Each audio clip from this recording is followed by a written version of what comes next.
हमें हर चीज़ की कीमत चुकानी होती है। अब चाहे वो हमारी ज़रूरत है, जैसे रोटी, कपड़ा या मकान की हो, या फिर हमारे इरादों की। इरादे जो एक इंसान को वजह और ताकत देते हैं आगे बढ़ने और ग्रो करने के लिए। और इसी ग्रोथ को इंसान सक्सेस यानी सफलता समझता है। आज के हर आम इंसान के लिए सफलता एक ज़रूरी हिस्सा बन गया है, उसकी आम जिंदगी के लिए। पर होते हैं कुछ इंसान इन्हीं गलियों में जो आम से अलग हैं, जैसे उनके इरादे और उन्हें हासिल करने का जज्बा कई गुना मजबूत हो आम लोगों के मुकाबले। पर अक्सर ये मजबूती उन लोगों को उनके अतीत से मिलती है, अतीत जो नहीं है किस्मत वाला। दूसरे आम लोगों के अतीत के मुकाबले बहुत कुछ सहा होता है उन काले अतीत वाले लोगों ने। शायद इसी अतीत की कमियां या दर्द उस दवा का काम करती है, वो दवा जो उन्हें ताकत देती है अपने इरादों को हकीकत में बदलने की। पर जब ये कमी किसी ऐसी चीज की हो जिसके काबिल ये खास इंसान हमेशा से था, पर समाज या उसके अपनों के कारण वो इस चीज की कमी हमेशा महसूस करता रहा। और इन्हीं चीजों में से एक ऐसी जरूरी चीज की कमी, चीज ऐसी जो किसी आम को खास और किसी खास इंसान को आम बना दे। कमी उसके सम्मान की, कमी उसके प्राइड की।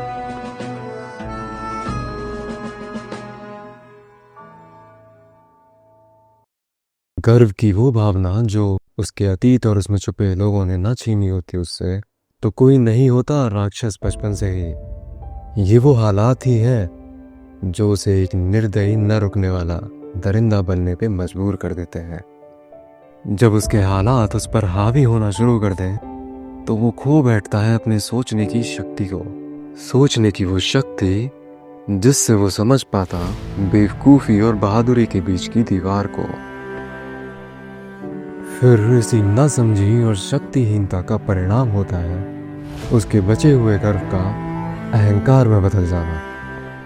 और इसी अहंकार में घिरा हुआ मानव भूल जाता है उन प्रकृति के नियमों को जो इस दुनिया की रचना करने वाले ने बनाए थे, वो नियम जो बचाते हैं उसे उसका खुद का सर्वनाश करने से। पर मानव चीज ही ऐसी है जो घुटने टेक देता है उस दर्द के आगे और बन जाता है जो उसे कभी नहीं बनना था। और आज की कहानी भी एक ऐसे ही महत्वाकांक्षी इंसान की है जो अपनी काबिलियत खो बैठता है अपने गर्व से पैदा हुए अहंकार के चलते। इस समय यूरोप में एक लहर चल रही थी, लहर नेपोलियन बोनापार्ट के नाम की। ये नाम ही काफी था फ्रांस के दुश्मनों की ईंट से ईंट बजाने के लिए।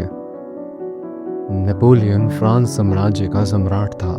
अपनी कई शानदार जीतों के बाद नेपोलियन को लगने लगा था कि शायद उसे अब कोई नहीं रोक सकता, और लगना भी वाजिब था। आखिर इतनी जंगें जो जीती थी उसमें पूरे यूरोप को फ्रांस के झंडे के नीचे लाने के बाद नेपोलियन की नज़र पड़ी इस दुनिया के एक बहुत बड़े और ठंडे हिस्से पर जिसे हम आज रशिया के नाम से जानते हैं। अब रशिया को जीतने के लिए उसे वहाँ के राजा अलेक्जेंडर तसार को अपने घुटनों पर लाना था। पर अपने इसी इरादे को पूरा करने के लिए वो एक मीटिंग बुलाता है।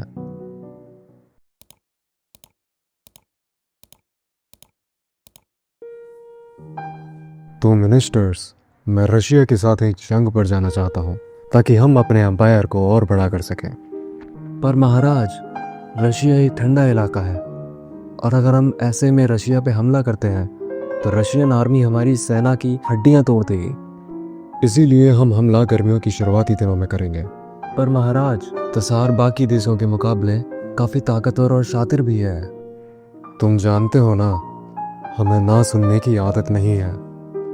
और देखना, हमारी आर्मी और मेरा नाम सुनते ही तसार मेरे पैरों में आ गिरेगा। पर महाराज, बस, अगर तुम्हें हमारी सेना की काबिलियत पर कोई शक है तो जंग की तैयारियां अभी से शुरू कर दो। और इस मीटिंग के बाद ये तय हो चुका था कि यूरोप का सबसे बड़ा इन्वेजन होने वाला है। सबसे बड़ा इसलिए क्योंकि इस सेना में लगभग 6 लाख सैनिक थे। जंग शुरू हुई और उम्मीद के अनुसार फ्रांस की सेना ने इन्वेड करना शुरू कर दिया था। और जैसा कि मिनिस्टर्स ने कहा था, तशार काफ़ी शातिर था और हालातों को देखकर लग रहा था तसार हार मानने के लिए तैयार ही नहीं है। वो अपने लोगों को यूरोप के बॉर्डर से दूर ले गया और खाली शहरों को आग के हवाले कर दिया। नेपोलियन की सेना अंदर तक आई तो जरूर, पर नेपोलियन के गर्व को संतुष्टि दे सके ऐसा कुछ नहीं मिला। और मिलता भी कैसे, उनके हाथ ही क्या लगा था, राख का ढेर और जले हुए घर। समय बीतता है और अब रशियन आर्मी के रिटेलिएशन के चलते फ्रांसीसी सैनिक फंसा हुआ महसूस कर रहे थे। और समय के साथ साथ फ्रांसीसी सैनिकों के दिल से जीतने की भावना ही नहीं, गर्मियां भी जा चुकी थी। फिर से मीटिंग हुई और ये बात हुई कि हमें अब वापस आ जाना चाहिए। लेकिन ये बात नेपोलियन की उस गर्व को चोट पहुंचा रही थी जो उसे कई जंगें जीतने के बाद मिला था। और उसे लग रहा था कि शायद मॉस्को पे कब्जा करने के बाद तसार हार मान लेगा और हम फिर से जीत जाएंगे। जब नेपोलियन की आर्मी मॉस्को तक पहुंची तब वहां दिखता है उन्हें जंग का असली चेहरा। ऐसा चेहरा जो ले डूबता है 70,000 लोगों को एक ही दिन में। और फिर इस दिन के बीत जाने के बाद नेपोलियन की आर्मी एंट्री लेती है मॉस्को में। नेपोलियन को लगता है कि वो जंग जीत चुका है और अपनी इसी शान के साथ वो 14 सितंबर को मॉस्को में अपने कदम रखता है। और उसे भी वही दिखा जो उसकी आर्मी को पिछले साल भर से दिख रहा था, राख और जले हुए घर। अब सर्दियां अपने पीक पर आ चुकी थी और बर्बाद हो चुके शहरों के कारण नेपोलियन की आर्मी को रिसोर्सेज की कमी भी हो चुकी थी। अब फिर से मीटिंग हुई।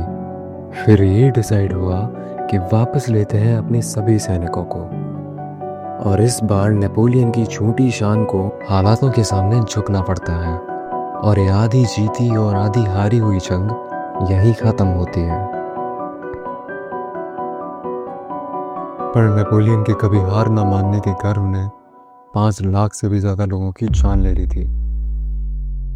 पर अगर वो पहली ही मीटिंग में तसार की चाल समझकर अपनी आर्मी को वापस ले लेता तो उसका नुकसान भी कम होता और शायद उसे मिलता वो मौका जो उसे जीत दिला सकता था रशिया पर ये उसका गर्व ही था जो अहंकार की तरह निकला। ऐसा अहंकार जो कभी कमजोर नहीं दिखना चाहता। और इस घटना को ध्यान से देखने के बाद सोचा जाए तो कौन ही दिखना चाहेगा कमजोर। दुनिया का एक ऐसा हिस्सा जिसे कोई भी कर सकता है टॉर्चर। ये बात किसी से छुपी नहीं है। लोग झुकाना भी उसे ही चाहेंगे जो झुक सकता है। इतिहास उठाओ या अपने आज को देखो, हमेशा कमजोर ही तो सताए गए हैं। ये कमजोरी किसी भी चीज की हो सकती है, पैसा, पावर, सिस्टम या कनेक्शन की। आज कमजोर न दिखना हमारी जरूरत बन चुकी है। हम सभी को सफलता की उन ऊंचाइयों तक जाना है जिससे हम मिटा सकें उस फर्क को जो कभी हमारे सपनों और हकीकत के बीच था। अब बात सपनों पर आ पहुंची है तो क्यों ना बात की जाए इस पर भी। कौन ही देखता है ऑटो में सफर करने के सपने। मैं या आप में से 90% लोग 4 व्हीलर के सपने देखते हैं, मल्टी स्टोरी बिल्डिंग के सपना देखते हैं, एक फुल लग्जरियस लाइफ का सपना देखते हैं।